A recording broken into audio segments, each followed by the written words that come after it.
السلام علیکم ورحمۃ اللہ تعالی وبرکاتہ۔ نحمده ونصلي ونسلم على رسوله الكريم اما بعد فاعوذ بالله من الشيطان الرجيم بسم الله الرحمن الرحيم ان الله وملائكته يصلون على النبي يا ايها الذين امنوا صلوا عليه وسلموا تسليما اللهم صل على سيدنا ومولانا محمد معدن الجود والكرم وآلہ الکرام وابنہ الکریم وبارک وسلم صلاۃ وسلاما علیک یا رسول اللہ صلی اللہ تعالی علیہ وسلم۔ تو جمعہ کی نماز کا بیان جاری و ساری ہے، اس میں جمعہ کی شرطیں بیان کی گئی، یعنی جمعہ قائم کرنا کب جائز ہے، اس کی کتنی شرطیں ہیں، تو 6 شرطیں اس کی بیان کی۔ اب یہاں سے خطبے کے بارے میں بیان کر رہے ہیں کہ خطبہ کسے کہتے ہیں، تو خطبہ بھی جمعہ کے شرائط میں سے ایک شرط ہے، بغیر خطبے کے جمعہ نہیں ہو سکتا ہے۔ تو خطبے کی کچھ تفصیل یہاں سے بیان کرتے ہیں۔ خطبہ ذکر الہی کا نام ہے، اللہ کا ذکر کیا جائے تو وہ خطبہ ہے، اگرچہ صرف ایک مرتبہ الحمدللہ یا سبحان اللہ یا لا الہ الا اللہ کہا تو اسی قدر سے فرض ادا ہو گیا، یعنی اتنا کہہ لینے سے بھی خطبہ ہو جائے گا اور جو فرض ہے وہ ساقط ہو جائے گا، مگر اتنے ہی پر اکتفا کرنا مکروہ ہے، یعنی صرف سبحان اللہ بولنا یا صرف لا الہ الا اللہ یا صرف الحمدللہ بول دینا، یہ مکروہ فرمایا۔ جو عام طور پر جو خطبہ ہوتا ہے تھوڑا طویل ہونا چاہیے، تھوڑا لمبا ہونا چاہیے۔ اب بیان کرتے ہیں، سوال ہے کہ خطبے میں کتنی چیزیں سنت ہیں۔ تو خطبے میں یہ چیزیں سنت ہیں، نمبر 1 خطیب کا پاک ہونا، خطبہ دینے والا جو ہے اس کو خطیب کہا جاتا ہے، اس کا پاک ہونا، اور عام طور پر تو وہ پاک ہی ہوتا ہے کیونکہ نماز بھی پڑھانی ہوتی ہے تو آدمی پاک ہوتا ہے۔ بہرحال اگر کبھی ایسی کوئی صورت پیش آ جائے تو پہلے پاکی حاصل کرے۔ نمبر 2 کھڑا ہونا، یعنی بیٹھے بیٹھے خطبہ یہ سنت کے خلاف ہے، تو کھڑے ہو کر ہی عام طور پر خطبہ دیا جاتا ہے۔ نمبر 3 خطبے سے پہلے خطیب کا بیٹھنا، یعنی ڈائریکٹ جا کر خطبہ دینا کھڑے ہو کر شروع نہ کر دے، بلکہ پہلے جا کر ممبر پر بیٹھے، پھر وہ اذان ہو جو خطبے کی اذان ہوتی جمعہ میں، اس اذان کو وہ بیٹھے بیٹھے سنے، پھر کھڑے ہو کر خطبہ دے۔ پھر خطیب کا ممبر پر ہونا، نمبر 4 ہے خطیب کا ممبر پر ہونا، یہ بھی سنت ہے۔ اگر کوئی مجبوری ہے، کوئی ایسا معاملہ ہے کہ ممبر نہیں ہے اور کسی دوسری چیز کا انتظام بھی نہیں کر سکتے، عام طور پر تو مسجدوں کے اندر یہ پتھر وغیرہ سے، اینٹوں سے وہ ممبر بنا کے رکھتے ہیں پکا، لیکن اگر کہیں پر ممبر نہیں ہے تو وہاں پر کرسی جیسی کوئی چیز ہوتی ہے یا لکڑے وغیرہ کا ممبر بنا کر بھی وہاں پہ رکھتے ہیں، تو وہ ممبر ہو یا کوئی بلند چیز ہو اس کو لا کر رکھ دیں، اگرچہ ایک ہی، اور اس میں کیا بولتے پگتیا بولتے گجراتی میں، تو اگرچہ وہ ایک ہی ہو تب بھی وہ ممبر کے قائم مقام ہو جائے گا، اور 3 پگتیا ہونا یہ سنت ہے، تو یہ کیا جائے تو کوئی چیز لا کر وہاں پہ رکھ لی، اس کے اوپر کھڑے ہو، اگر زمین پر کھڑے ہو جاتے ہیں تو یہ خلاف سنت ہے، ممبر پر کھڑے ہونا چاہیے۔ نمبر 5 سامعین کی طرف منہ کرنا، یعنی جو سننے والے ہیں ان کی طرف رخ ہونا چاہیے، ایسا نہ ہو کہ دوسری طرف رخ ہو جائے، یا تو دائیں بائیں ہو جائے یا قبلے کی طرف ہو جائے، ایسا بھی نہیں ہونا چاہیے۔ نمبر 6 قبلے کو پیٹ کرنا، سامعین کی طرف رخ کریں گے تو قبلے کی طرف پیٹ ہو جائے گی، اور بہتر یہ ہے کہ ممبر محراب کی بائیں جانب ہو، یعنی اگر امام مقتدیوں کی طرف رخ کر کے کھڑا ہے اور اس کی پیٹھ قبلے کی طرف ہے تو اس کی بائیں جانب یعنی الٹے ہاتھ کی طرف ممبر ہونا چاہیے، امام کا اعتبار ہوگا ایسی صورت کے اندر، تو امام اگر ایسے گھوم کے کھڑا ہوا ہے تو ممبر بائیں طرف ہوگا، اگر ہم اپنے اعتبار سے دیکھیں ہم قبلے کی طرف رخ کر کے بیٹھے ہوئے ہیں تو پھر وہ ممبر کا کہاں ہوگا، دائیں جانب سیدھے ہاتھ کی طرف ہوگا۔ نمبر 7 حاضرین کا متوجہ با امام ہونا، یعنی حاضرین کی توجہ امام کی طرف ہونی چاہیے، وہ اس کی طرف توجہ دیں کیونکہ خطبہ سننا بھی تو ضروری ہے۔ پھر فرماتے ہیں خطبے سے پہلے اعوذ باللہ آہستہ پڑھنا، ڈائریکٹ الحمدللہ سے شروع ہوتا ہے خطبہ تو اس سے پہلے اعوذ بسم اللہ آہستہ پڑھ لے۔ اور نمبر 9 اتنی بلند آواز سے خطبہ پڑھنا کہ لوگ سنیں، کیونکہ سنانا مقصود ہوتا ہے تو آواز اتنی بلند ہونی چاہیے کہ لوگ سن سکیں۔ نمبر 10 الحمد سے شروع کرنا۔ نمبر 11 اللہ کی ثنا کرنا، اس میں ثنا کے الفاظ ہونے چاہیے۔ نمبر 12 اللہ عز و جل کی وحدانیت اور رسول اللہ صلی اللہ علیہ وسلم کی رسالت کی شہادت دینا، جو شروع میں وَنَشْهَدُ أَن لَّا إِلَٰهَ إِلَّا اللَّهُ وَحْدَهُ لَا شَرِيكَ لَهُ وَنَشْهَدُ أَنَّ مُحَمَّدًا عَبْدُهُ وَرَسُولُهُ، تو یہ گواہی ہے وحدانیت کی اور رسالت کی گواہی۔ پھر ہے نمبر 13 پہ حضور صلی اللہ علیہ وسلم پر درود پڑھنا، وہ بھی اس میں شامل کیا جاتا ہے عام طور پر خطبے میں۔ اور نمبر 14 کم سے کم ایک آیت کی تلاوت ہونا خطبے کے اندر، جیسے وہ عام طور پر وہ پڑھی جاتی ہے ان اللہ یأمرکم کیا ہے وہ آیت کریمہ، انما یأمر بالعدل والاحسان وایتاء ذی القربى وینہی عن الفحشاء والمنکر والبغی، یہ آیت کریمہ پڑھی جاتی ہے، یا دوسری کوئی آیت کریمہ پڑھ لے تو وہ بھی چلے جو مناسب وہاں پہ مناسبت رکھتی ہو۔ نمبر 15، پہلے خطبے میں واعظ و نصیحت کا ہونا، کچھ نصیحت بھی ہو کچھ واعظ بھی ہوتی ہے، وہ عام طور پر خطبوں کے اندر واعظ و نصیحت بھی ہوتی ہے، لیکن عربی میں تو لوگوں کو سمجھ میں نہیں آتی، تو واعظ و نصیحت ہونا چاہیے بہرحال۔ اور نمبر 16، دوسرے میں حمد و ثنا اور شہادت و درود کا اعادہ کرنا، یعنی پہلے خطبے میں بھی حمد و ثنا ہو،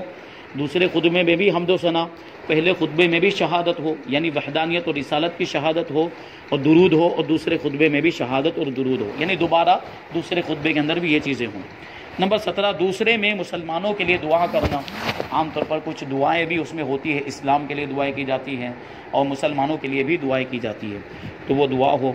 نمبر 18، دونوں خطبے ہلکے ہونا یعنی بہت لمبے بھی نہ ہو جس کی وجہ سے لوگوں کو دشواری ہو، لوگوں پر بھاری پڑے کہ ابھی تک چل ہی رہا ہے خطبہ، کہ ان کو جو ہے کہ اکتاہٹ محسوس ہو، اتنے لمبے بھی نہیں ہونے چاہیے، ہلکے اور مختصر ہونے چاہیے۔ بس یہ چیزیں شامل کر لی جائے اس میں جو اوپر بیان کی گئی، حمد و ثنا، شہادت، درود شریف، نصیحت اور کم سے کم ایک آیت کریمہ، تو یہ سب شامل کر لیا جائے تو اس سے جو خطبہ تیار ہو جائے وہ خطبہ مناسب۔ نمبر 9، دونوں کے درمیان بقدر 3 آیت پڑھنے کے بیٹھنا، دو خطبوں کے درمیان بیٹھے ہیں تو 3 آیت پڑھنے کی مقدار ہونا چاہیے وہ بیٹھنا۔ نمبر 20، مرد اگر امام کے سامنے ہو تو امام کی طرف منہ کرے، اور بائیں ہو تو امام کی طرف مڑ جائے، اگر بالکل امام کے سامنے ہے تو امام کی طرف ہی رخ رہے گا، اگر تھوڑا اس طرف کونے میں بیٹھا ہوا ہے تو وہ امام کی طرف گھوم جائے، ایسے مڑ جائے، اپنا رخ امام کی طرف کر لے، کیونکہ امام کی طرف متوجہ ہونا بھی تو سنت ہے، تو متوجہ کب ہوگا؟ جب وہ چہرہ اپنا گھمائے گا امام کی طرف، یہ سنت ہے۔ اگر ویسے ہی بیٹھے رہتے ہیں تب بھی کوئی حرج نہیں، عام طور پر ہم مساجد میں دیکھتے ہیں کہ وہ قبلے کی طرف رخ کر کے بیٹھے ہوتے ہیں، لیکن بہتر کیا ہے کہ امام کی طرف گھوم جائے، یعنی جگہ وہی رہے، وہ اپنی جگہ نہ بدلیں، گول دائرہ بنانے کی بھی ضرورت نہیں ہے، ایسے صفوں میں سیدھے بیٹھے رہیں، بس تھوڑا سا گھوم جائیں کہ ان کا چہرہ جو ہے وہ امام کی طرف ہو جائے۔ نمبر 21، امام سے قریب ہونا افضل ہے، مگر یہ جائز نہیں ہے کہ امام سے قریب ہونے کے لیے لوگوں کی گردنیں پھلانگیں، یعنی خطبہ شروع ہو چکا ہے بایا تو امام سے قریب ہونے کے لیے وہ لوگوں کی گردنوں کو پھلانگتے ہوئے آگے جائے، کہ یہ خلاف ادب ہے، اس طرح نہیں کرنا چاہیے، اس سے منع فرمایا گیا کہ لوگوں کو تکلیف ہوگی، لوگ بیٹھے ہوئے ہیں اور توجہ کے ساتھ خطبہ سن رہے ہیں اور اس میں یہ آدمی آیا اور لوگوں کی گردنیں پھلانگ رہا ہے، لوگوں کو ہٹا رہا ہے، راستہ بنا رہا ہے، تو یہ جائز نہیں ہے۔ البتہ اگر امام ابھی خطبے کو نہیں گیا ہے، یعنی خطبہ ابھی شروع نہیں ہوا، امام ممبر پر آیا نہیں اور آگے جگہ باقی ہے تو ایسی صورت میں آگے جا سکتا ہے، یعنی خطبہ شروع نہیں ہوا ہے اور ابھی امام ممبر پر بھی نہیں آیا ہے اور ایسے وقت میں پہنچا کہ آگے جگہ موجود ہے تو اب وہ جا سکتا ہے جگہ بنا کر۔ اور بعض اوقات تو ایسا دیکھا جاتا ہے آگے جگہ نہیں ہوتی، اس کے باوجود بھی لوگ گردنیں پھلانگ کے جاتے ہیں، جب جگہ نہیں تو پھر آگے جانے کا مطلب کیا ہے؟ جگہ ہو ایسی صورت میں جانے کی اجازت، لیکن وہ بھی کب؟ جب خطبہ شروع نہ ہوا ہو، امام خطبے کے لیے ممبر پر نہ آیا ہو، اور خطبہ شروع ہونے کے بعد مسجد میں آیا تو مسجد کے کنارے پر ہی بیٹھ جائے، یعنی جہاں پر جگہ ملے، بالکل آخری صف میں جہاں جگہ خالی ہو وہیں پر بیٹھ جائے، آگے جانے کی کوشش نہ کرے۔ نمبر 22، خطبے سننے کی حالت میں 2 زانو بیٹھے، جیسے نماز میں بیٹھتے ہیں، یعنی جیسے نماز میں قعدے کی حالت میں بیٹھتے ہیں ایسے بیٹھیں۔ ہاں اگر کسی کو تکلیف ہے کہ زیادہ دیر تک بیٹھنے کی وجہ سے وہ درد ہوتا ہے یا کوئی دوسری جو ہے کہ تکلیف ہو جاتی ہے تو ایسی صورت میں وہ 4 زانوں پہ بیٹھ سکتا ہے، یعنی پلٹی مار کر بھی بیٹھ سکتا ہے، لیکن بہتر کیا ہے کہ 2 زانو ہو کر بیٹھے، جس طرح نماز میں قعدے کی حالت میں بیٹھتے ہیں۔ اب آگے ہے خطبے میں مستحب کیا ہے، یعنی خطبے کی سنتیں تو بتا دی، اب خطبے کے مستحبات بتا رہے ہیں، یعنی جن کا کرنا بہتر ہے۔ فرماتے ہیں مستحب یہ ہے کہ دوسرے خطبے میں آواز بنسبت پہلے کے پست ہو، یعنی دوسرا خطبہ پہلے کے مقابلے میں تھوڑی آہستہ آواز میں ہو، اور خلفائے راشدین، امین مکرمین، حضرت حمزہ اور حضرت عباس، ان کا بھی ذکر ہو۔ خلفائے راشدین یعنی 4 خلفاء، حضرت ابوبکر صدیق، حضرت فاروق اعظم، حضرت عثمان غنی اور حضرت علی کا بھی ذکر ہو، اور امین کریمین یعنی حضور صلی اللہ علیہ وسلم کے 2 چچا، یعنی حضرت امیر حمزہ اور حضرت عباس کا بھی ذکر اس کے اندر ہو، اور یہ چیز ہو، ان کو بھی شامل کیا جائے۔ پھر ایک سوال بہت اہم ہے کہ کیا غیر عربی میں خطبہ پڑھا جا سکتا ہے؟ عربی زبان کے علاوہ دوسری کوئی زبان میں، فارسی میں، اردو میں یا کسی اور زبان میں خطبہ پڑھ سکتے ہیں؟ جواب یہ ہے کہ غیر عربی میں خطبہ پڑھنا یا عربی کے ساتھ دوسری زبان خطبے میں خلط کر دینا، یعنی ملا دینا، یعنی آدھا جو ہے کہ خطبہ عربی میں پڑھ رہا ہے اور آدھا جو ہے کہ اردو میں پڑھ رہا ہے یا کسی اور زبان میں پڑھ رہا ہے، یا بیچ بیچ میں تھوڑا عربی میں پڑھا تھوڑا اردو میں پڑھ دیا، پھر ایسا تھوڑا عربی میں پڑھا پھر اردو میں پڑھ دیا یا کسی اور زبان میں پڑھ دیا، تو یہ خلاف سنت متوارثہ ہے۔ سنت متوارثہ یعنی پہلے سے جو سنت جاری ہے، حضور کے دور سے لے کر ابھی تک مسلمانوں میں جو طریقہ رائج ہے اس کو سنت متوارثہ کہا جاتا ہے۔ تو شروع سے لے کر ابھی تک خطبہ جو ہے وہ عربی میں ہی ہوتا ہے، اور تمام علاقوں میں تمام ملکوں میں عربی میں ہوتا ہے، چاہے عرب کے ممالک ہوں یا ہندوستان ہو یا عجم میں دوسرے ممالک ہوں، سب جگہ عربی میں ہی خطبہ ہوتا ہے۔ اس وجہ سے اس کو دوسری زبان میں نہیں پڑھنا چاہیے۔ یوں ہی خطبے میں اشعار بھی نہیں پڑھنا چاہیے، درمیان میں اشعار اگرچہ عربی کے اشعار ہوں وہ اشعار نہیں پڑھنے چاہیے۔ ہاں دو ایک شعر پند و نصاحے کے اگر کبھی پڑھ لیے تو حرج نہیں، یعنی ایسے کچھ اشعار ہیں جن میں کوئی نصیحت ہے، جس میں کوئی سیکھنے کی بات ہے، اور پند و نصیحت کے طور پر اگر ایک دو شعر پڑھ دیتے ہیں تو اس میں کوئی حرج نہیں، لیکن زیادہ شعر نہیں پڑھنے چاہیے۔ اب فرماتے ہیں جمعہ واجب اور لازم ہونے کی کتنی شرطیں۔ جمعہ قائم کرنے کی شرطیں تو پہلے بیان کر دی، لیکن جمعہ واجب ہونے کی یعنی آدمی پر جمعہ کب واجب ہوتا ہے اس کی کتنی شرطیں ہیں۔ تو جواب دیتے ہیں کہ جمعہ کے واجب ہونے کے لیے 11 شرطیں ہیں، ان میں سے ایک بھی اگر معدوم ہو یعنی ایک بھی شرط نہ پائی جائے تو پھر جمعہ فرض نہیں ہے، پھر بھی اگر پڑھے گا تو ہو جائے گا۔ یعنی جمعہ فرض نہ ہونے کے باوجود، جمعہ واجب نہ ہونے کے باوجود بھی اگر کوئی پڑھ لیتا ہے تو جمعہ ہی ہوگا۔ جیسے مسافر ہے، مسافر کے اوپر جمعہ واجب نہیں ہے سفر کی حالت میں، جب تک وہ سفر کی حالت میں اس پر جمعہ فرض نہیں ہے، لیکن اگر وہ مسافر کہیں پہنچا اور وہاں جانے کے بعد وہاں کسی مسجد کے اندر جمعہ پڑھ لیتا ہے تو وہ جمعہ ہی کہلائے گا اور وہ جمعہ ادا ہو جائے گا۔ اس کا یہ مطلب نہیں ہے کہ وہ مسافر ہے، جمعہ فرض نہیں تھا، جمعہ پڑھ لیا ہے تو جمعہ پڑھنے کے بعد اس کو ظہر کی نماز بھی پڑھنی پڑے گی، ایسا نہیں، بلکہ ظہر کی نماز اس کی ساقط ہو گئی اور جمعہ ہی اس کے لیے فرض وقت ہو جائے گا۔ اسی کو بیان کرتے ہیں کہ جمعہ کے فرض ہونے کی شرط، پہلی شرط ہے شہر میں مقیم ہونا۔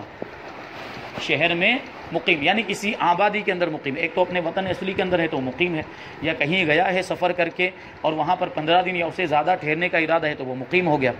جنگل میں اگر 15 دن ٹھہرنے کا ارادہ کرتا ہے تو وہ مقیم نہیں ہوگا، مسافر ہی رہے گا۔ آبادی میں ٹھہرنا کہاں ہوتا ہے؟ آبادی میں ہوتا ہے عام طور پر، تو آبادی میں جائے یا کسی شہر میں جائے اور وہاں 15 دن یا اس سے زیادہ ٹھہرنے کا ارادہ ہے تو وہ مقیم ہو گیا، اب اس پر جمعہ لازم ہوگا۔ یا کوئی اپنے وطن اصلی کے اندر ہے تو وہ مقیم ہے، تو یہ ایک پہلی شرط ہے۔ دوسری شرط صحت ہے یعنی تندرست ہونا، یعنی مریض پر جمعہ فرض نہیں ہے، بیمار پر جمعہ فرض نہیں، اور مریض سے مراد وہ ہے کہ مسجد جمعہ تک نہ جا سکتا ہو، یا چلا جائے گا تو مرض اس کا بڑھ جائے گا یا دیر میں اچھا ہوگا،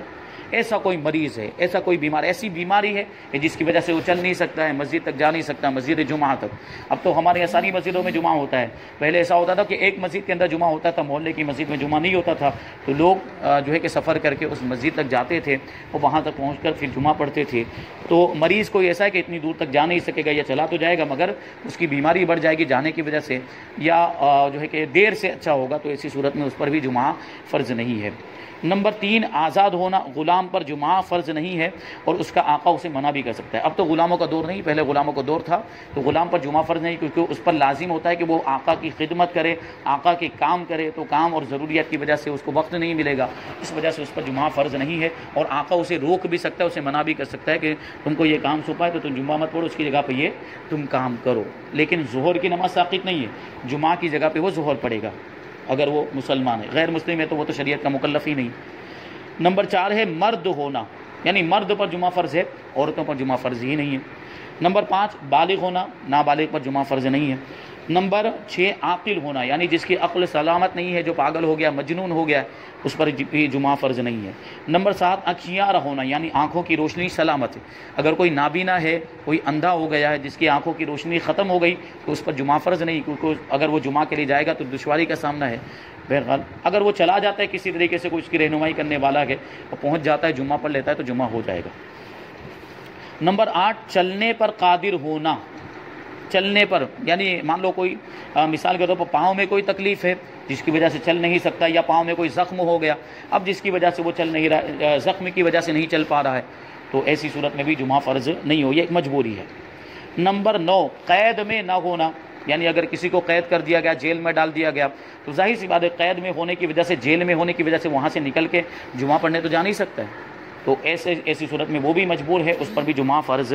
نہیں ہے۔ نمبر 10، بادشاہ یا چور وغیرہ کسی ظالم کا خوف نہ ہونا، یعنی راستے میں کوئی چور ہے کہ وہ چوری کر لے گا، یا کوئی ڈاکو ہے وہ لوٹ لے گا، یا بادشاہ ہے جو ظالم ہے کہ وہاں سے اگر گزریں گے تو وہ ظلم کرے گا اور اس کی وجہ سے اسے تکلیف کا سامنا، تو وہ بھی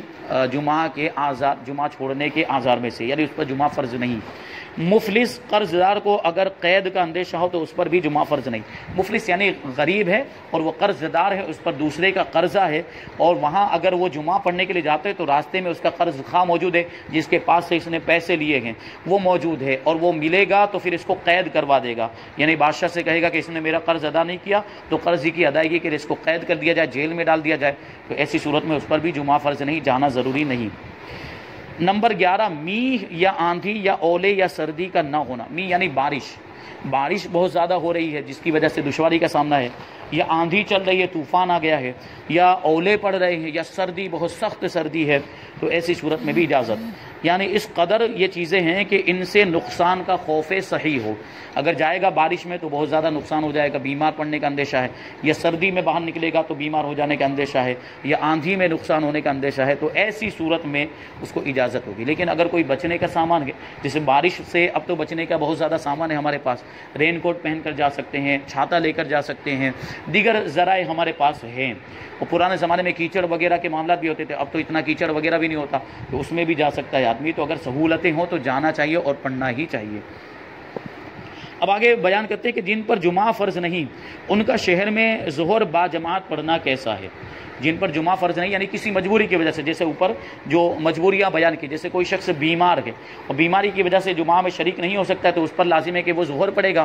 لیکن وہ ظہر اپنے گھر میں پڑھے گا، تو اب اس کے لیے شرائط کیا ہے؟ وہ ظہر کی نماز شہر کے اندر ہوتے ہوئے کیا جماعت کے ساتھ پڑھ سکتا ہے؟ تو اس کا جواب ہے مریض یا مسافر یا قیدی یا کوئی اور جس پر جمعہ فرض نہیں ہے، ان لوگوں کو بھی جمعہ کے دن شہر میں جماعت کے ساتھ ظہر پڑھنا مکروہ تحریمی ہے۔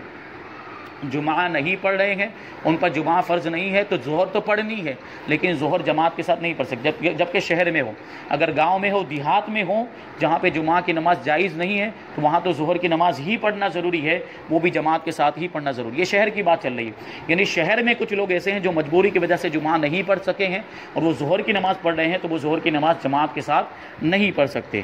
خواہ جمعہ ہونے سے پیشتر جماعت کریں یا بعد میں کریں، یعنی دو صورتوں میں جماعت نہیں ہو سکتی۔ یوں ہی جنہیں جمعہ نہ ملا ہو وہ بھی بغیر اذان و اقامت ظہر کی نماز تنہا پڑھیں۔ جیسے شہر میں سب جگہ جمعہ ہو چکے ہیں، ساری مساجد کے اندر جمعہ ہو چکے ہیں، تو جمعہ چونکہ جماعت کے ساتھ ہی ہو سکتا ہے، تو اب یہ وہ اکیلا تو جماعت کر نہیں سکتا، یا الگ سے کوئی لوگوں کو لے کر وہ جماعت نہیں کر سکتا ہے، تو ایسی صورت میں اب وہ جو ظہر کی نماز پڑھے گا وہ تنہا اکیلے پڑھے، جماعت ان کے لیے بھی ممنوع ہے، جماعت کے ساتھ نہیں پڑھ سکتے۔ جس گاؤں میں جمعہ نہیں ہوتا اس میں لوگ ظہر با جماعت پڑھیں یا بغیر جماعت کے؟ جواب ہے کہ گاؤں میں جمعہ کے دن بھی ظہر کی نماز اذان و اقامت کے ساتھ با جماعت پڑھیں۔ جہاں پر جمعہ کی نماز جائز نہیں ہے، دیہات میں، جیسے کہ اوپر بیان کیا کہ جمعہ کے لیے شہر یا فنائے شہر ہونا ضروری ہے، تو جو ایسے دیہات ہیں جو شہر میں داخل نہیں ہیں، جو شہر کی تعریف میں نہیں آتے، جن پر شہر کی تعریف صادق نہیں آتی، وہاں پہ جمعہ قائم کرنا جائز نہیں ہے، تو وہاں ظہر کی نماز پڑھنا لازم ہے، وہ بھی اذان و اقامت کے ساتھ اور جماعت کے ساتھ پڑھنا۔ اب نماز جمعہ کے مستحبات بیان کرتے ہیں۔ نماز جمعہ کے لیے پیشتر سے جانا یعنی پہلے ہی چلے جانا، اور مسواک کرنا، اچھے اور سفید کپڑے پہننا، کیونکہ سفید کپڑا اللہ کے رسول صلی اللہ علیہ وسلم نے پسند فرمایا، تو سفید کپڑا پہن کر جائے، تیل لگانا، خوشبو لگانا اور پہلی صف میں بیٹھنا مستحب ہے، اور غسل کرنا جمعہ کے دن یہ سنت ہے، اور حجامت بنوانا یعنی بال وغیرہ اگر بڑے ہو گئے ہوں تو ان کو بال کو بنوا لینا،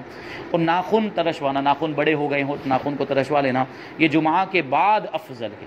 یہ چیزیں حجامت بنوانا اور ناخن ترشوانا جمعہ کے بعد افضل، جمعہ سے پہلے بھی کر سکتے ہیں، یعنی اگر ناخن اتنے بڑے ہو گئے ہیں کہ دیکھنے میں برے لگ رہے ہیں، بدصورت لگ رہے ہیں، تو ایسی صورت میں تو پھر ضروری ہے کہ اسی وقت وہ ناخن کو کاٹ لے۔ اب خطبے میں کیا چیزیں حرام ہیں، خطبے کے دوران کیا چیزیں نہیں کر سکتے؟ تو جو چیزیں نماز میں حرام ہیں، مثلا کھانا پینا، سلام و جواب، یہ سب خطبے کی حالت میں بھی حرام،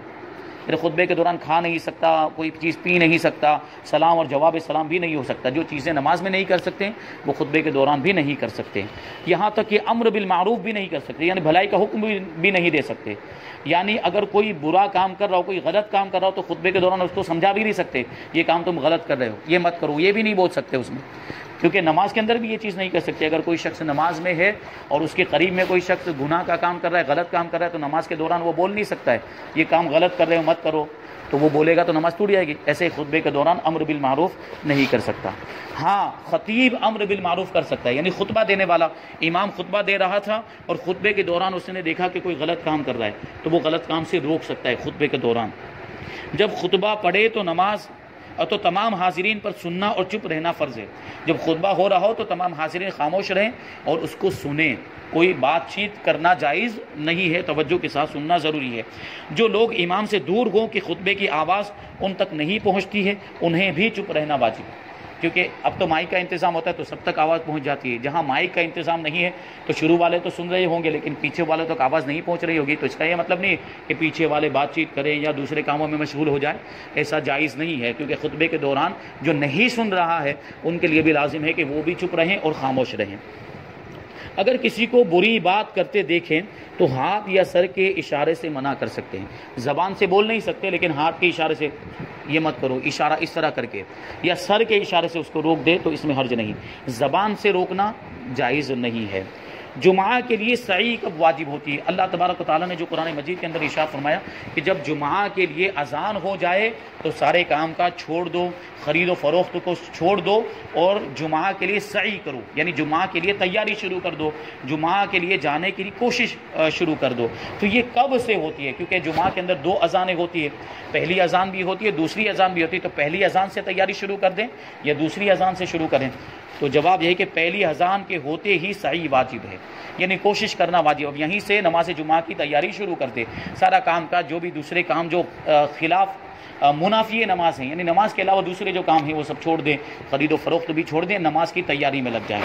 اور بیع وغیرہ یعنی خرید و فروخت ان چیزوں کا جو صحیح کے منافی ہوں چھوڑ دینا واجب ہے۔ یہاں تک کہ راستہ چلتے ہوئے اگر خرید و فروخت کی تو یہ بھی ناجائز، یہ خرید و فروخت کرتے ہوئے جا رہا ہے تو یہ بھی اس میں رکاوٹ بنے گا، تو یہ بھی نہ کرے۔ اور مسجد میں خرید و فروخت کرنا تو جائز ہی نہیں ہے، وہ تو سخت گناہ ہے، مسجد عبادت کے لیے، وہ خرید و فروخت کے لیے ہے ہی نہیں، تو وہاں تو خرید و فروخت کر ہی نہیں سکتا۔ اور کھانا کھا رہا تھا کہ جمعہ کی اذان کی آواز آئی، اگر یہ اندیشہ ہو کہ کھائے گا تو جمعہ فوت ہو جائے گا تو کھانا چھوڑ دے اور جمعہ کو چلا جائے، اور جمعہ کے لیے اطمینان اور وقار کے ساتھ جائے، یعنی دوڑتے ہوئے بھاگتے ہوئے نہ جائے، اطمینان و سکون کے ساتھ جائے اور پہلے ہی سے نکل جائے تاکہ وقت پر وہ پہنچ جائے، صحیح ٹائم پر پہنچ جائے اور اطمینان و وقار کے ساتھ جائے، اور وقار بھی اس طریقے سے اچھا لباس پہنا، چلنے میں بھی کوئی بےہودہ حرکت بھی نہ ہو، کوئی بےہودہ گفتگو بھی نہ ہو، کوئی نامناسب بات بھی نہ ہو، کیونکہ جمعہ یہ اس کا ایک مقصد ہوتا ہے کہ اسلام کی شان و شوکت ظاہر ہو،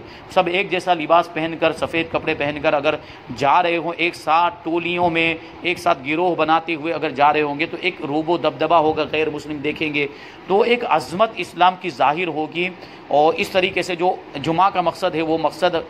میں کامیابی ہمیں ملے گی۔ یہ جمعہ کے ضروری مسائل بیان کیے گئے۔ اب اس کے بعد انشاءاللہ تبارک و تعالیٰ عید کی نماز کا بیان ہوگا۔ اللہ تبارک و تعالیٰ ہم سب کو جو کچھ بھی بیان ہوا اس پر عمل کرنے کی توفیق عطا فرمائے۔ وما علینا الا البلاغ۔ السلام علیکم۔